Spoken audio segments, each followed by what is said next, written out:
Welcome back, everyone, to another episode of Dealmakers, where we sit down with the operators, innovators, and rainmakers driving real estate forward.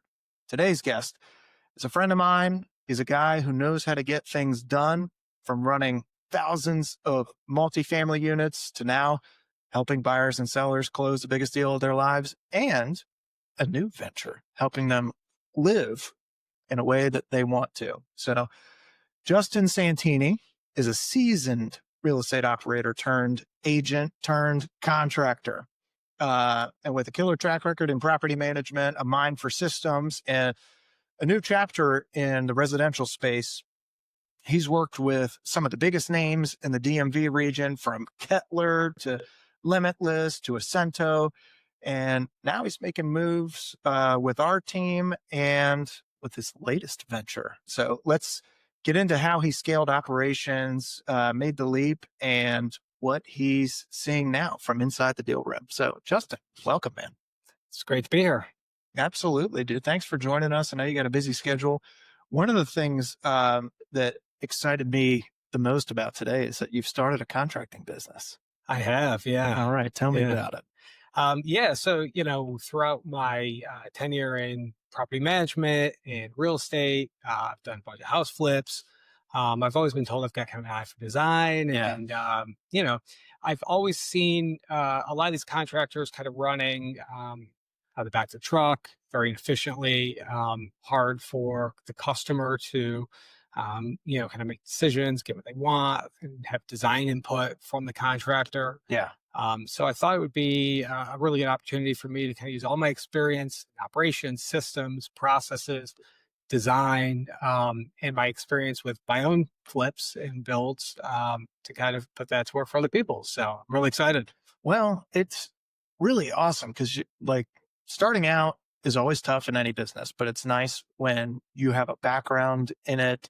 You know what you're doing, you know what things should cost, and you've got a good way. You really do have a great design eye. I've seen several of your flips. I'll see if I can put some of them up on the screen for the audience, but you do it at a level that seems incredibly high end, something that we don't really see. When people hear the word flip, they automatically think corners were cut, or, some kind of,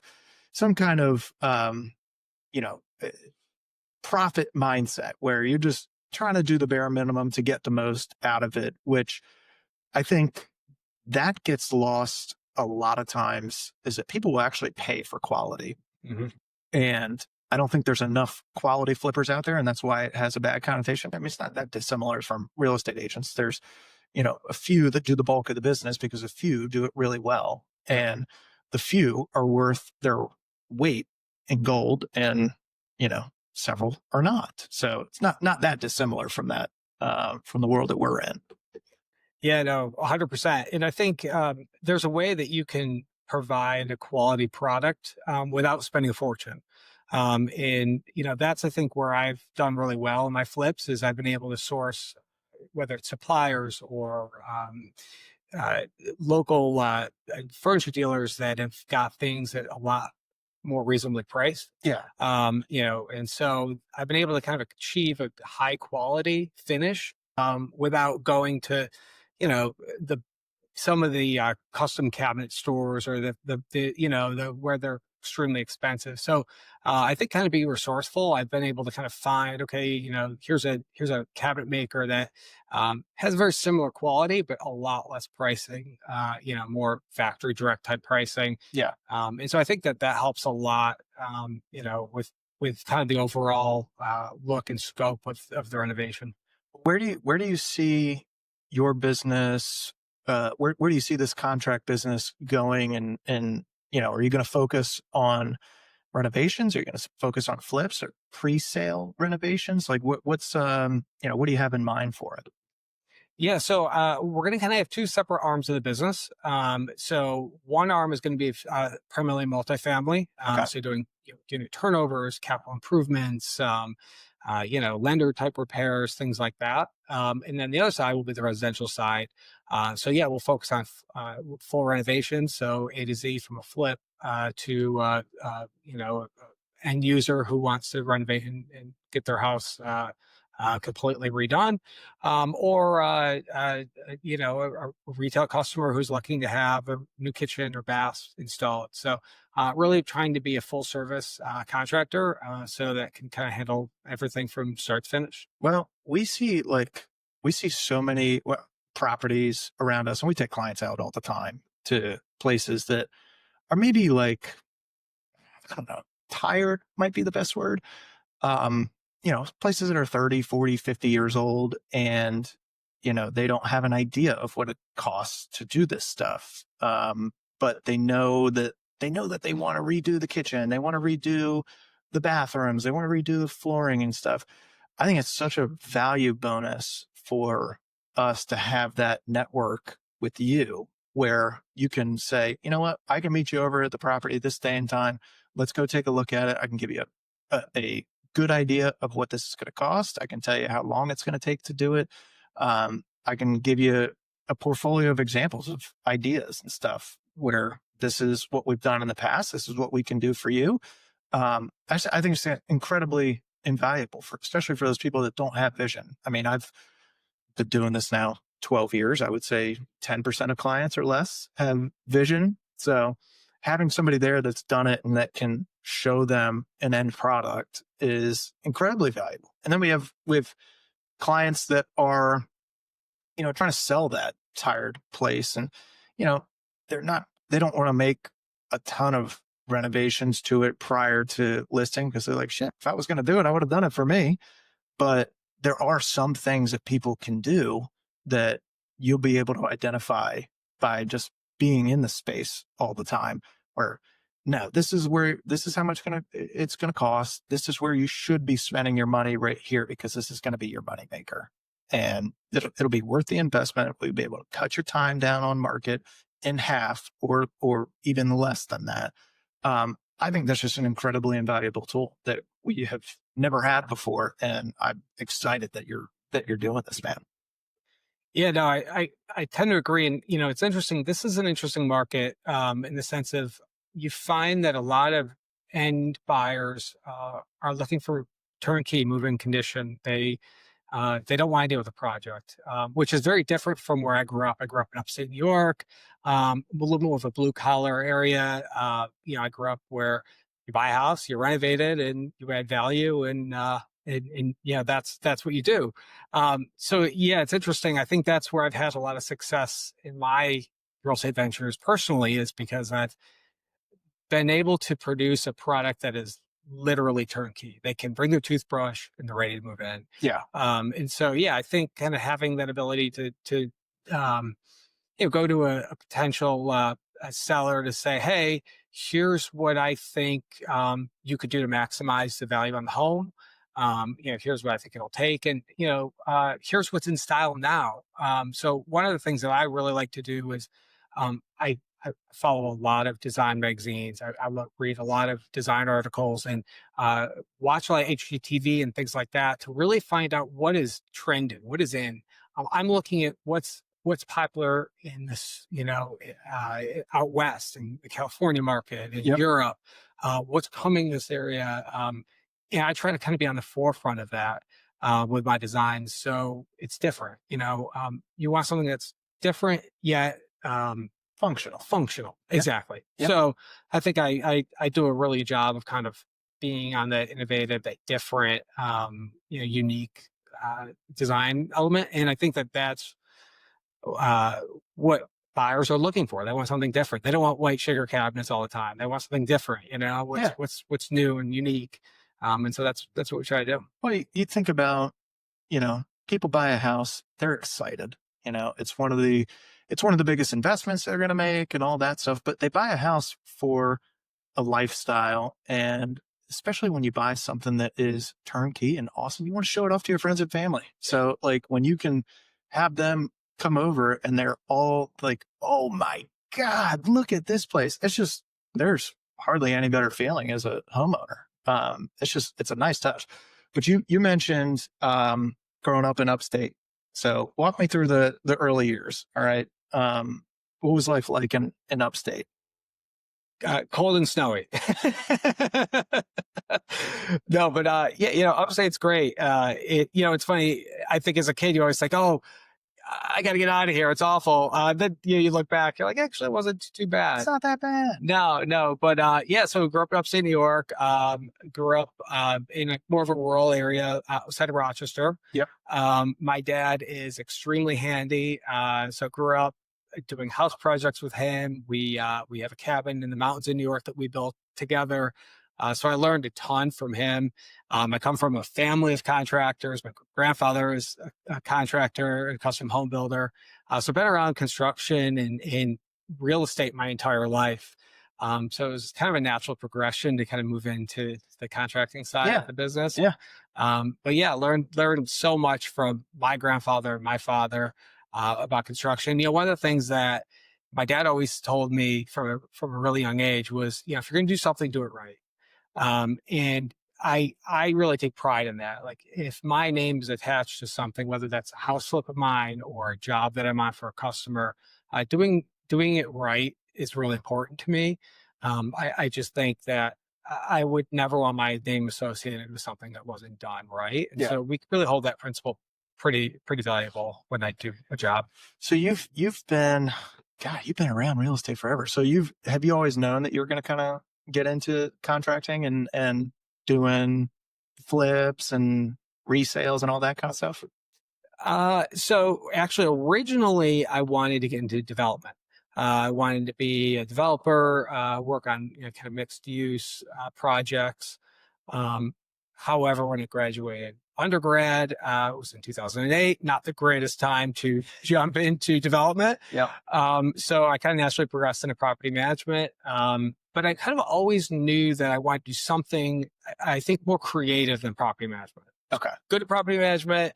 It allowed me a little bit of that element to be creative, but not enough to kind of fulfill my juices of really getting in and making a tangible physical difference in a property. And so I kind of think I always knew that my end goal was getting into more of the construction, the house flipping side of the business. Yeah. Yeah. Where'd you go to school? Went to school in Ithaca College. All right. Yeah, Ithaca. yeah. Let's go. Yeah. Do you have any first jobs or anything like that?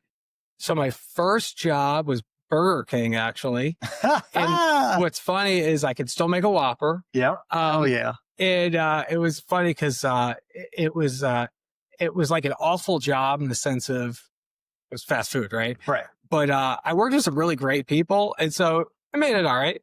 Yeah. Yeah. Yeah. I feel that. So for those that don't know, your boy here was a sandwich artist at Subway during the high school years. Wasn't my first job, but it was probably my closest thing to a real job. So I had a paper route growing up, which my parents would kill me because I would refuse to wake up at 5 a.m. to do the weekend things, and they would end up having to do it with me, and it was not fun for them. Did a little bit of laboring at Homestead Gardens. Shout out Homestead Gardens. But yeah, I would say Subway taught me a lot. Not necessarily like how to run a business or anything like that, but just how to deal with customers, and wanting things to be done in a way that I would want them done for me. And it seems like, trivial because it's making a sandwich. Like, how hard can it be? But met a lot of great people that work there actually doing that. And I enjoy it, man. I mean, I would come home smelling like subs all the time, which my parents hated. I didn't like it. There's no washing machine out there that would get the smell out of these clothes. But the first jobs are always fun, man. I enjoy that. And I feel you on the Burger King stuff, man. Yeah, definitely shapes you. So you studied business management and real estate at Ithaca. I did. Yes. All right. Yeah. Did you enjoy those classes? I would say yes and no. I always took the real estate classes, obviously. It was actually kind of funny. So I would say my worst classes were any of the accounting, the finance classes. Oh, same. Hated them. Which is hysterical because I, in my career, managed $100 million assets and budgets all day long. So it's kind of funny. I was horrible at accounting, horrible at finance. And now I like to say I'm pretty good at it. So I think it's something that you can't really learn off of a textbook. True. When you really see, okay, this is actually what's happening in real time, it makes a little more sense. But I always chuckle, and it was always something I found kind of humorous. So I was like, well, if I struggle with it and now I'm doing all right at it, anybody can figure it out. Well, I also think like they do it. It's hard to make those classes engaging, Yes. So like classes like that, classes like economics, like there's valuable information in there, but when you're 19, 20, 21, I mean, it's hard to get real enthused about going to those classes. You're just doing enough to get by in most cases. Like, all right, let me just pass the class. I'm not necessarily like diving into this full stand because it's boring. Yeah. There's other classes like marketing and business class. That stuff's more exciting because it's a juicier topic than accounting and finance. So I second that. I did not do very well in any of my accounting or finance classes. So I feel you there. You cut your teeth managing units for Kettler. Was that your first job out of college? So actually, I worked in college as a maintenance technician. Okay. Which I don't know if you know that.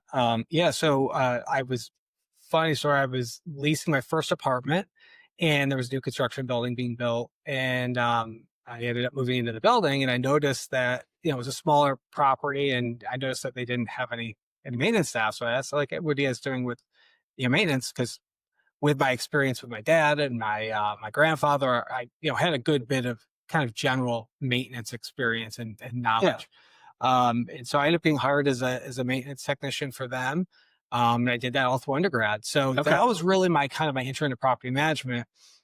Towards the end of my senior year, our property manager was kind of taking some time off for some medical stuff. And so I sat in the office for her, and she was like, you really should consider a career in property management. You're kind of, you got a business degree. This is a really natural progression. So that's kind of what I did. I started in that, and I worked out of college. I moved to North Carolina for a little while, and worked for a very, very small property management company. And that's really where I kind of got in as a full-time property manager, and learned the ins and outs of the industry. Started with kind of single family, moved into multifamily, and then I started with Kettler when I moved to DC. So. Oh yeah. All right. So what brought you to DC? So my childhood best friend lived in DC. Okay. And I knew I wanted to be a little bit closer to home. North Carolina was great, but it was not, didn't feel quite like home. It was a little too hot. Totally different pace of living. Yeah, a little slower pace. Yeah. I'm a New Yorker, so so I got a little annoyed with the slow pace. So this was a good happy medium for me. It was right in the middle of the two areas, and so I landed here. Amazing. Yeah. So what's take me into those first couple days at Kettler, the first couple weeks. What was that like? Going from a small mom and pop property management firm to a large, multifamily operator like Kettler I thought I knew everything about property management. I'm like, oh, I've been doing this 3 or 4 years now. I know everything there is to know. And then you get to a company like Kettler, and you're like, wait, what's a purchase order? And why do I have to have contracts? But like, you really learn, wow, there's a whole kind of a corporate side of the industry. So it was a huge learning experience. They hired me originally to, they interviewed me for a senior property manager's position. Halfway through the interview, the regional was like, yeah, you're not a good fit for this position, but hold on one second.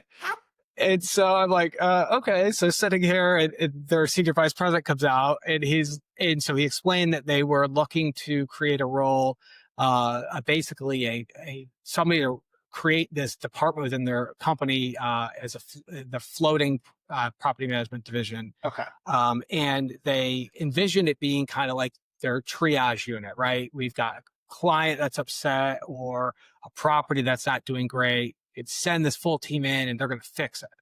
And he was like, hey, I think he'd be perfect for it. He's got a really diverse background. So I thought it was a cool opportunity. My entrepreneurial spirit's like, I can build this team. Awesome. Let's do it. So that's what I did. So they hired me on the spot for that. and I progressed in my responsibilities all the way up to a regional manager with them, and had a great run. And their team that I built out is still functional and still doing exactly what we did back Damn. then. So So, but they really threw you into the fire. They'll give you all the customers that are pissed yeah. off, and we want you to deal with them, figure it out, and we'll see you later. Yeah. Did you have a mentor or anything during that time? No, it was really kind of threw me in on it. Oh my God. Yeah, I mean, there was one guy that was kind of doing what I was hired to do, but on a very like part-time type level. Um, and I think they really realized that I was extremely resourceful. That I kind of just get it done. That's just the way I've always lived my life. I've no excuses, just figure it out. And they sense that, and so yeah, no, I got in.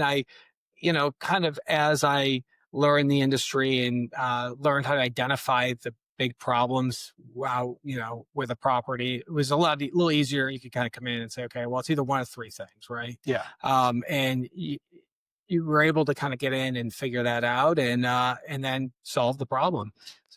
What were some of those first lessons that you took from Hitler, especially those the first 6 months or year when you're trying to figure out, all right, now you've already got the spirit and background on a lot of this stuff, but walk me through some of the lessons and stuff that you learned early.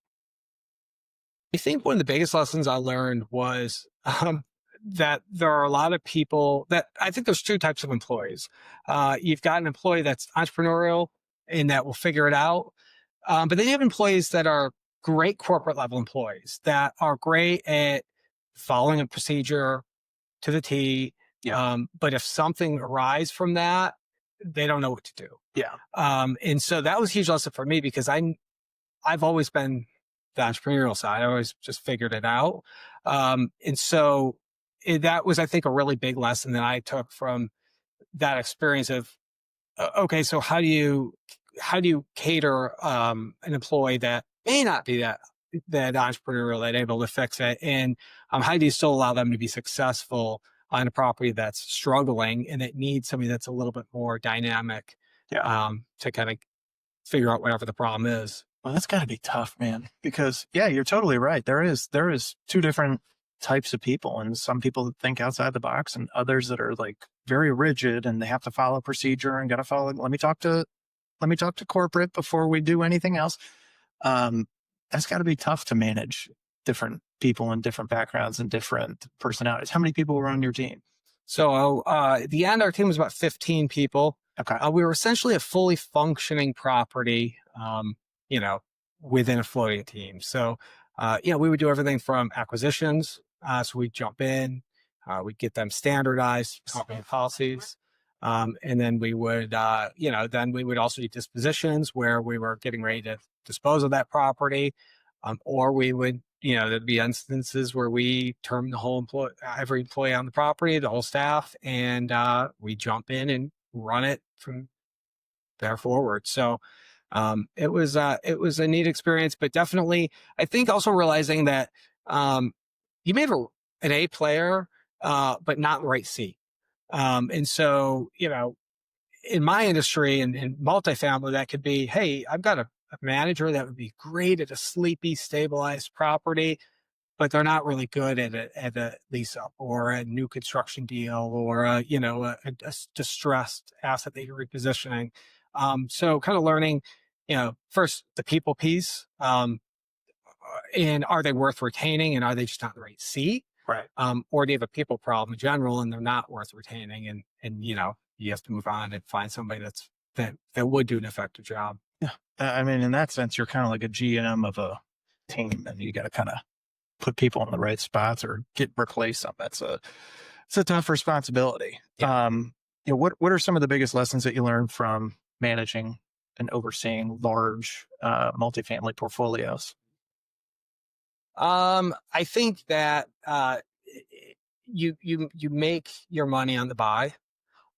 So where I found a lot of challenges would be when a client would buy a deal with completely unrealistic expectations of how it was going to perform. Saw lot of that 2018, 2019, where underwriting deals at unrealistic cap rates or unrealistic expenses, um, floating rate debt, and so it doesn't matter how good your team is, you're not going to ever succeed. And so I think that um, you know it was important to be able to look at a performa and to say off the bat, this is never gonna perform this way. And I think that having a candid conversation with the client to say this is unrealistic was something that a lot of people in multifamily really struggled with. The large operators, sometimes they're just hungry for that management. They just want to grow their book. They want to grow their portfolio. Where I think it's really important to strategically select clients. And if you're looking at taking over a multifamily deal and you look at their performance and it's not going to be achievable, you can have that conversation with them at that point. Because if you say, "Oh, we'll try to make it," and the client has this expectation, and it's never going to happen, you set yourself up to have a really unhappy client and a Right. very bad relationship. And I saw a lot of that throughout my career of like, well, why did we take this client? This performer never would have worked. And you'd have a senior vice president that would say, yeah, we kind of figured that this was an unrealistic performer. Well, did you tell the client that? Did Yeah. inform them that this is not realistic? And a lot of times the answer was, well, no, this is what they underwrote when they wrote the deal. We were just going to try to achieve it as best we could. And I think that that's not a great approach. Yeah. It's really a partnership in any business, but especially in this business where you're managing 100 $200 million asset for somebody. They're really entrusting you with a huge investment. So if you're not transparent about your belief that their performance is gonna work or not, I think that's just a really bad start to the relationship. Well, yeah, and this is a referral based business in most cases too. So if you do a poor job for one person, you think that that guy's not going to talk to everybody else that he knows in the space and say, "Yeah, don't work with these guys. Yep. They're not upfront about stuff." Um, how do you build systems that scale, especially in a people driven business? You've been very successful at that. I think first identifying what's working and what's not working. So whenever I go into a new venture or a new company, the first thing I do is kind of find out from the team who's doing the task what's working, what's not working. I ask questions like, what's taking the most amount of your time and why? It's amazing. It's amazing the employees I've talked to, give you an example, lease renewals. I can't tell you how many times I've went into a team and asked, like, what's taking all this time? Oh, doing lease renewal letters. It just takes me so long. I'm like, well, you're not using a mail merge or you're not, oh, no, we type them all out. Well, of course it's taking a long time. Yeah. So really figuring out what's working, what's not working, and having a good idea of, I think, what the team is doing that's actually that you're trying to improve a process on, right? Like it's funny how many times I would see corporate level, the big players in the market creating a process or procedure sitting from corporate, who have no idea what they're trying to accomplish. And not that, but then they don't really test it. They don't see it in a real world environment. Um, where I look at something like that and I'm like, oh, haven't been off site that long. I know what the teams on site do. That's never going to work. Yeah. And so I think that it's really important to kind of identify what's working, what's not working, have an understanding or bring in somebody that has an understanding of how it's done on a daily basis, and then test it and make sure it works. That's kind of always been my approach. I have the motto, work smarter, not harder. And I think with a lot of the AI technology and a lot of the new technologies that are coming out, being innovative and being forthcoming on technology and being honest with yourself of, hey, this is not working. Like we need to figure something else out, even if that was a big investment or a big time investment in a company. Um, it's not always the most expensive solution that works the best. Yeah. Well, that goes to the old adage, throwing good money at bad money, trying to force something to work that has been proven not to. Yep. Um, what separates great property managers from good ones? You mentioned a couple things. That's a great question.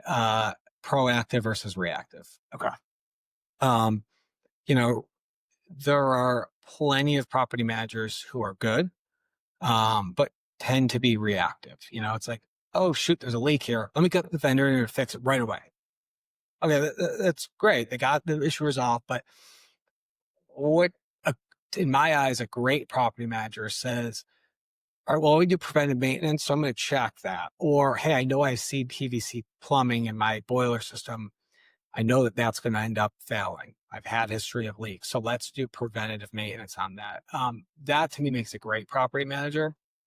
Um, and I also believe that um, from a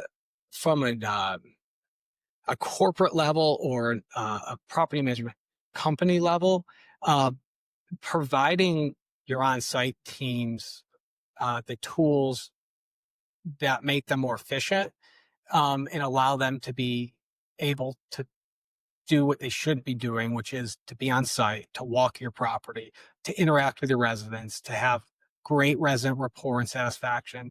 Those are the important parts. The reports and the financials, like those are all important, but if you don't have happy residents, all of the other things really don't matter. Yeah. And so what I find that a lot of these big companies do is they have a tracker for this and a tracker for that. And oh, you got to do this report on Monday, and oh, this report's due on Wednesday. And you're putting a manager just in an office to churn reports all day, when that manager really should be incentivizing the leasing team, meeting the employees, walking their physical property, things like that.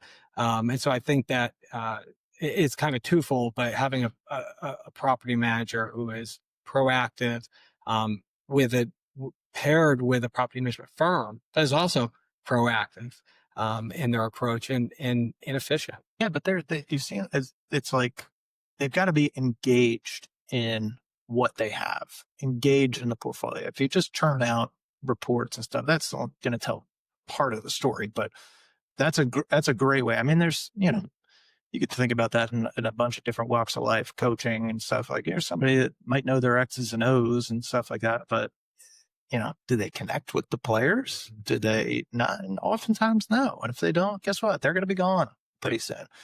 Because you do have to have results, but the way to get the best results is through that constant engagement with the players that are involved. What do investors misunderstand the most about asset management? I would say we're talking the multifamily space. I would say that they probably don't understand the submarket and the demands of the submarket or what their target demographic is. I think that a lot of times investors will look at the performance of the property, the projected performance of the property, but they don't really look at who's going to be living in the units. Do they have the income level to support the rent growth that you're projecting, or what's the sub market doing? It's funny, whenever I talk to an investor and looking at it, buying a deal, I look for things like, are they putting a Starbucks in the neighborhood? Right. Is there a Whole Foods that's planning on coming? Like you look at these big companies that spend a lot of money to really study the market. That's where you follow, especially if you're doing something like a value add or repositioning. It's interesting that this is a unique market, the DC, DMV area, in the sense that you've got a lot of institutional money. Yes. Where I'm used to a little bit more of the smaller suburban markets like upstate New York, where it's more family and friends that put a pool together and they try to buy a building. And so it's a lot different of an investment strategy here, a lot more competition, a lot more future competition. And so, when you look at a deal like in DC, you don't just have to look at what's there now. You have to look at what's planned in the next 5 to 10 years. And is submarket going to grow? Okay, that's great. That's one thing. But do you have 30 other lease ups that are going to come in that same submarket? That's going to start to drive your rents down because you're competing with lease ups with a 1 to 2 months free concession. So I think that kind of having a big full picture of your submarket, the demographic that's living there, the direction of that submarket, is a lot of times missed. It's more focused on the performance of the property and the expense savings or the growth of revenue through renovations, and not thinking about, oh well, what's the people actually gonna do Yeah. to be able to live there. You're catering to people, Yeah. right? So you got to keep an eye on what they're doing. Um, let's talk about your jump from asset management into contracting. Um, what made you want to do that now? I think, kind of going back to, I've always wanted to be in something that was a little bit more creative. It's funny, I've been told for a very long time, I mean, I think you've probably told, like, you're so good at this, like you're so creative and so hearing that time and time again, really made me think, um, I've enjoyed having a successful career where I've made other investors a lot of money. And I do enjoy the systems, the processes, um, you know, the the challenge of multifamily. Um, but I saw an opportunity to kind of blend the two worlds together. One of the other things that I would see time and time again is I look at these invoices that I paid for multifamily contractors to come in. I'm like, gosh, this is insane. Like, why? Like, and this is just a ton of money that they're spending in getting subpar work. Yeah.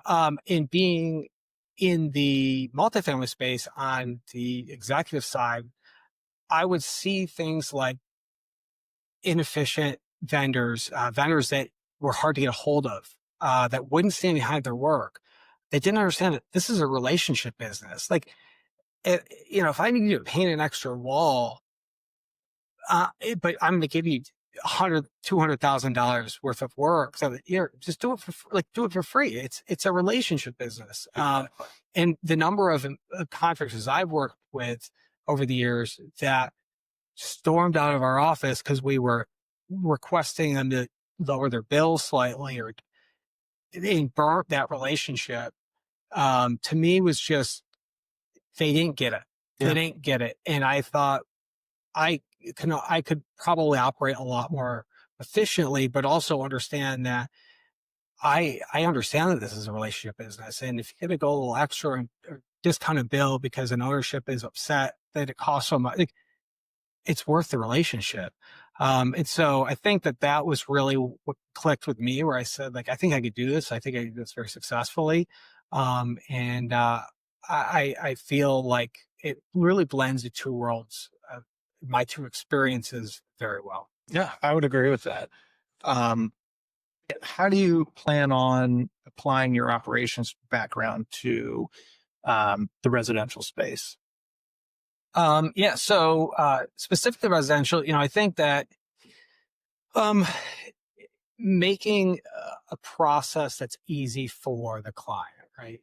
So whether that's, on the residential side, hey, I need my house painted. Well, how can we, provide the client, like, full transparency on the project from, okay, here's your contract. You can sign it online.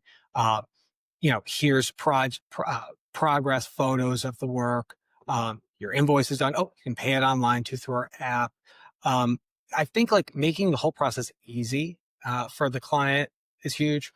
And also, not just the client, but for the agent that's got their house up for sale. And, oh, hey, I can schedule this right online.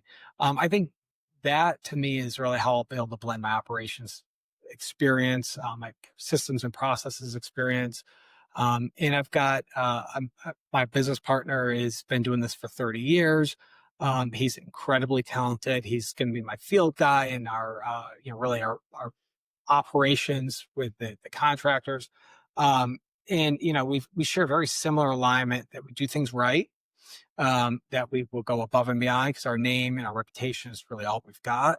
And so I think that between our two mindsets of doing it right, being efficient, hiring the right people to do the job, and also being a full service stack. I want to be able to be, you know, from design to architectural drawing to permits, to construction in the final. Like, we want to be A to Z. I don't want you to have to call a designer and an architect. I want to be able to do everything in house, and that's our goal, is to be a one stop shop. That's awesome. That's awesome. It's something that we lack in the markets. It's something that I think every client wants. I think they love transparency and honesty. I can't tell you how many, contractors I've dealt with or stories that I've heard from people where it's like, well, the project started as, $100,000 for this. And then we get the final bill and it's, double that. And you're like, well, where was the heads up at some point,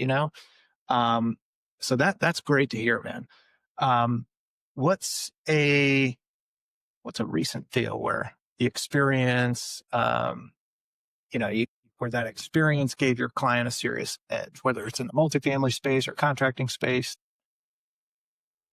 I have a deal that I've got in down Southern Maryland, and we took it over about a year ago. Some multifamily property. I was sitting at like 82% occupancy, physically just awful tax credit property. So, it's a harder asset to manage. And we've actually today, I just looked at, we were at 80 or 98.7% occupancy. We, surpassed a projected NOI last year by close to 10%. We're on track to do it again this year. And this client had the opportunity to buy two new deals in the same market. Yeah. And so, really with that, my understanding of the submarket, turning that asset around, they were able to buy these two other deals. And we're optimizing the operations because we have three deals. We've got one general manager that's over all three deals. We have one service manager over all three deals. And it made a huge impact on their ability to buy a deal, underwrite it correctly. And they're 3 months into this deal now, and they're extremely successful. We're beating their performer already, and they're just happy as can ever be. So, it was a good success story. Definitely a great smaller suburban market. Yeah. What I'm used to. I'm a big fan of the suburban markets these days. I think, especially for multifamily space, it's a little bit more, a little more safe. Yeah. Yeah. Well, that's a story that goes to show any of you people, no matter what your space is, know your market in and out. All right, let's get into a rapid fire Q&A session here. All right. What's the most underrated skill in real estate? I would probably say, I would almost, it's true. I would almost say on the design, the spatial recognition, we've toured hundreds of houses together. Yeah. I can walk in and say, that wall should go, kitchen moves there. Like, I can just visualize it. That's just something I've always been really good at. Or, hey, move this here and then a flow there. I think a lot of times, talking about residential, it's like people don't have the vision to see things differently as the way that they're right there. Yeah. And I've added a ton of value for houses without changing a bit of square footage. It's just optimizing the square footage that you have. I think that's one of the skills that a lot of people, from agents to end users to buyers, they just can't see it. And it's like, for some houses, I'm like, if this seller would just drop that wall, and it would cost $5,000. Yep. they could add tremendous amount of value to the sale of this house if they just No, don't think about it. no, they don't. It's an eye for detail. Let's do first thing that you look for when you're evaluating a property. Location. No doubt. Let's do what tech tool do you rely on every day? Don't tell me your phone. Give me something else. Actually, I rely on every day. Recently, AI, ChatGPT. It does come in clutch, man. It's wonderful, wonderful. Favorite spot to unwind in Annapolis? My boat. Yeah, that's hard to beat. What's your favorite trip to do on a boat? I like going to the sandbar. I'll do downtown Annapolis is always I like just docking up downtown and having a couple beers with friends. That's always fun. I love that. Yeah. Let's do you have a deal that you wish you had back? I have a lot of them. Oh yeah. Or deals I should have bought. Yeah. Yeah. Specifically when I lived in Charlotte, I looked at a lot of deals. I managed a multifamily deal in West Boulevard in Charlotte. Gosh, I wish I had it now. Yeah, the Charlotte was probably that was in my that was probably where I've seen the most progression in real estate in my adult life. Yeah. Charlotte's blown up. I moved in and I moved down there in 2010. Where, everything was kind of coming back from the bubble burst.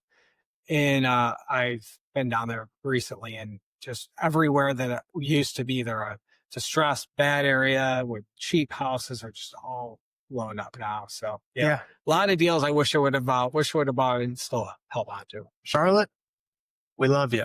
Mm-hmm. I've asked this question a bunch to other guests on the show. What's one book that changed the way that you operate? There's actually a book that I just read called Don't Eat My Cheese. Okay. And it's kind of all about, it's really all about kind of getting out of your comfort zone. And it's actually, I think, Who Ate My Cheese? That's Who Ate My Cheese. Okay. But it's all about kind of get out of your comfort zone and kind of getting out of your own way, I guess, is the best way to describe it. Yeah. That's all right. So Don't Eat My Cheese or Who Ate My Cheese. I like that because, we've had discussions, whether it be in the office or, at home, me and my wife talking, or I've heard this on a couple of podcasts recently. We're our own biggest enemy a lot of times. A lot of the things that you're worried about as a human being, most people don't care. You're worried about what other people think. Guess what? Nobody's paying attention. They don't really care. So get out of your own way and just do what makes you happy. Do the right thing. That's great, man. So, I feel like people tend to lie to themselves more than anything else. Right. Yeah. And I had a boss once that always would tell me, like, is that true, or are you lying to yourself to make yourself think it's true? And that I've lived by that because it's very true. Sometimes you convince yourself of something that's completely not true. So we've all done it. And I've even looked at deals where I'm like, this deal makes sense. This is that deal's like, this doesn't make sense, but I just want it to make sense so bad that in my mind now it's going to make sense. So a tingly feeling in the back of me is telling me, no, it's not. Yeah. But you convince yourself. I always say, don't get emotionally attached. When I walk through a deal, it's funny because, if I'll walk through it with, if I bring my parents along or a friend along, they're like, this is so, I'm like, don't look at that. We're looking at this and that. Like, don't get it's obviously in our business, when it's an end user, that's what you want them to get. But for an investor, no, we don't want to get emotional. They don't want to look at like, oh, I can see myself thinking, no. Give me numbers make sense. Well, that makes sense, man. So, Justin, we'll wrap this up. I appreciate you coming in, man. This is great. For those of you listeners out there and people that are watching on YouTube or on Spotify, Justin's bringing a full career of operations, systems, and smart decision making with him. Whether he's overseeing 5,000 units or helping a young couple, run through a renovation or buying their first place. Fundamentals don't change. One thing that I know is going to happen with you on pretty much anything that you do, there's going to be clarity, there's going to be consistency, there's going to be execution. And it's something that we don't have a lot of in this space. So I truly appreciate you. If you're in real estate, pay attention to guys like Justin, quiet operators that are just freaking great deal makers. So, Justin, where can people connect with you to learn more about your latest venture or anything else, whether it's social or website or whatever you got? Yeah, absolutely. So LinkedIn, it's my name, Justin Santini, always on LinkedIn. So it's a great place to connect with me. Our construction company is Innovate Construction Solutions. It's innovateconstructionsolutions.com. We're launching a brand new full stack website. Should be out May 1. So definitely connect me on that. And then I'll give you all my contact info as well, the link. Well, perfect. And I'll put that in the description of the show when we wrap. If you enjoyed today's episode, share it with a friend.